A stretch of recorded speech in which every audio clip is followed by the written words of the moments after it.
Assalamualaikum warahmatullahi wabarakatuh. Jadi pada kali ini saya mau memberikan penyelesaian tentang nomor satu untuk asesmen PBO. Jadi pertama ini kita disuruh buat modul data pengiriman ya. Di sini pertama ada datanya yaitu nama penjual, nama pembeli, alamat pembeli, ongkos kirim, nama ekspedisi dan nomor resi. Nah, tapi di sini ada ketentuannya lagi, ada komponen. Jadi kalau pertama itu biaya asuransi. Kalau data ini dimasukin, maka dia akan aktifin si status asuransinya. Jadi langsung ke detect sebagai asuransi. Nah, satu lagi, yang kedua adalah kalau kita pengirimnya sebagai dropshipper, data ini berbeda dengan data nama dan alamat penjual. Jadi data ini ditampilkan adalah data si dropshippernya. Data tambahan itu nama dropshipper dan alamat dropshipper. Jika data tersebut ditambahkan, maka akan mengaktifkan si status dropshipper. Yang ketiga, jika pembeli hanya menggunakan jasa asuransi, jadi tanpa menjadi dropshipper juga. Nah, dan jika ongkos kirimnya lebih dari 20.000, maka pembeli akan mendapatkan diskon ongkos kirim sebesar 5.000. Nah, di sini akan ada if else di bagian ini untuk ketentuannya. Nah, selanjutnya untuk struktur konstruktornya, yang pertama data utama saja atau data normal, yang kedua itu data utama dan data asuransi, yang ketiga data utama dan data dropshipper, dan yang keempat adalah semuanya data utama, data asuransi, dan data dropshipper. Nah, nanti hasil outputnya akan seperti ini. Yang pertama itu asuransi dan dropship, yang kedua asuransi, yang ketiga normal, dan yang terakhir adalah dropship. Nah, di sini ada petunjuk juga untuk kasus dropshipper. Data pengirim dan data dropshipper harus dimasukkan seluruhnya, tapi yang ditampilin itu cuma data dropshipper sebagai pengirim, seperti itu. Nah, untuk prosesnya kita akan masuk bikin kelas dulu, kelas transaksi. Nah, di sini kita bikin private string, nama penjualnya, nama pembeli, nomor resi dan ekspedisi. Datanya di sini.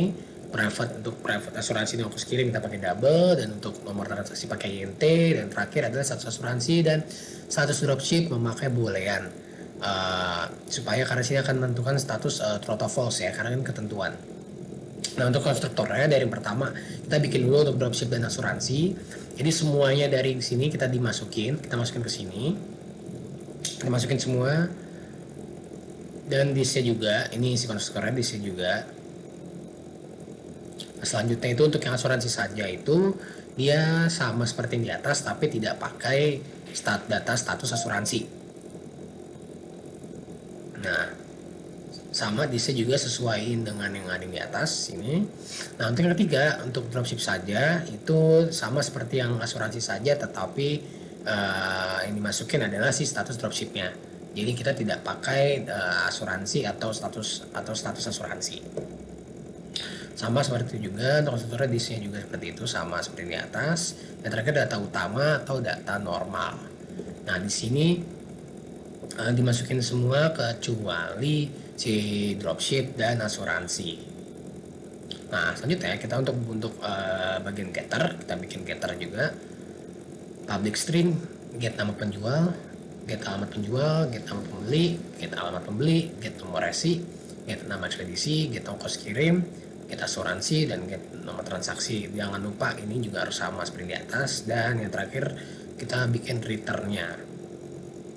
Nah, setelah itu kita akan bikin metode syarat data. Metode syarat data ini adalah di bagian yang ini, ketentuan yang ada di sini dan ketentuan yang ada di sini. Jadi untuk yang pertama itu jika status asuransi dan status dropship. Jadi untuk yang pertama, untuk bagian yang ini kita bikin seperti ini. Kita bikin sortnya di sini. Jadi asuransi dan dropship, nomor transaksi, get nomor transaksi, semuanya ada di sini. Terus yang kedua itu adalah untuk yang status asuransi saja. Nah, tapi jangan lupa get ongkos kirim ini lebih besar dari 20.000. Karena di sini kan saya bilang tadi seperti if else ya. Jadi jika lebih dari 20.000 maka akan dapat diskon ongkos kirim sebesar 5.000. Itu di bagian sini. Ketika masukin ongkos kirim, nah get ongkos kirimnya dikurang 5.000. Jadi dia akan ada diskonnya di sini. Nah, yang ketiga itu untuk status dropship saja, dia sama seperti yang status asuransi, cuma bedanya get ongkos kirimnya tidak dikurangin 5.000. Sisanya sama. Dan yang terakhir else, yang terakhir ini adalah untuk yang data normal, data utama saja tanpa ada asuransi dan dropship. Nah, untuk bagian main, sini kita bikin transaksi asuransi dropship, kita bikin new transaksi. Nah, di sini isinya dimasukin semua sama seperti yang ada di sini. Jadi di 4 data ini, 4 output ini kita masukin semua ada di bagian sini. Dimasukin data, dimasukin. Nah, untuk bagian yang asuransi, di sini kita harus tulis 21.000. Kenapa? Karena dapat diskon 5.000, sehingga outputnya nanti akan menjadi 16.000. Karena diminta output 16.000, sehingga kita harus tulis di sini sebagai 21.000. Untuk yang normal sama seperti biasa, dan untuk yang dropship biasa sama aja. Oke, jadi jika kita run,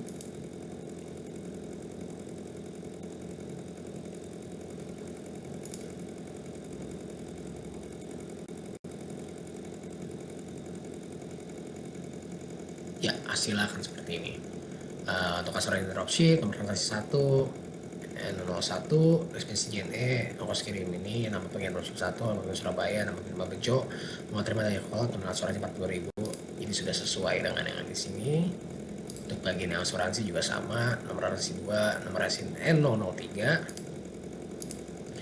Untuk ekspedisi JNT, ongkos kirim 16.000, nama pengen Megar, Bandung Kopo, Tini, kolot, dan non asuransi. Untuk bagian normal juga seperti ini, dan yang terakhir dropship saja, karena hasilnya ini sudah sesuai dengan yang ada di sini.